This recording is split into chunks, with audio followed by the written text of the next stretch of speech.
folks, Doug from FirstTech. On today's episode of myFirstech Academy, we're going to show you how to find vehicle wiring information. So this is information that's not necessarily provided in the install guide for the particular solution you're using, whether it be the Blade AL or the DC3 or whatever it may be.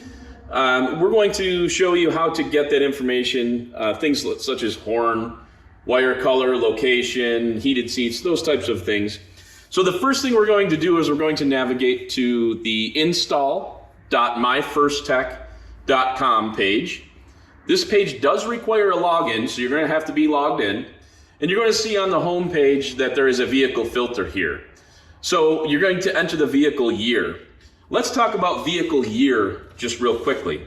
So to attain the vehicle year, you're going to use a VIN chart. So if you go, you can just Google this or whatever, find a VIN chart that shows the year according to the 10th digit in the VIN. So you're going to count 10 digits over just like you'd read a book. And you're going to use that 10th digit to tell you what particular year that vehicle is. Manufacture date has no bearing on the model year of a vehicle.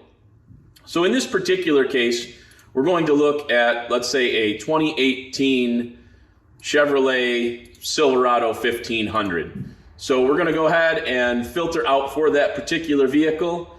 Once we do that, we're going to see some options here as far as which database you want to look at. We have three databases currently available.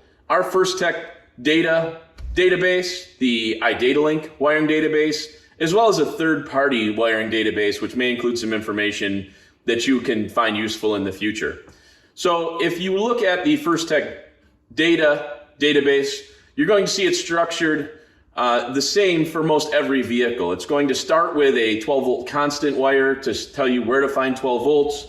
And then it's going to list your ignition wires, the starter wires, second starter, ignition accessory, things like that.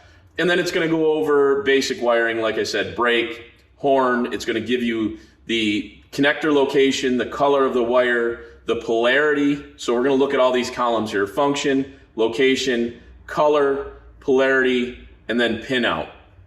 And then the last column here would be pictures, if we have any pictures available for that. So this will show you all of the different wiring that may be required for this particular vehicle, like I said.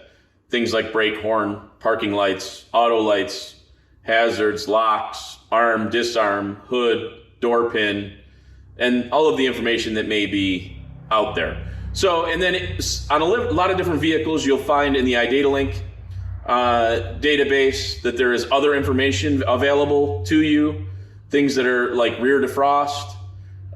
So you'll see a lot of replicated wiring information. However, this just gives you more information to be able to find specific things if you're looking for them in the vehicle.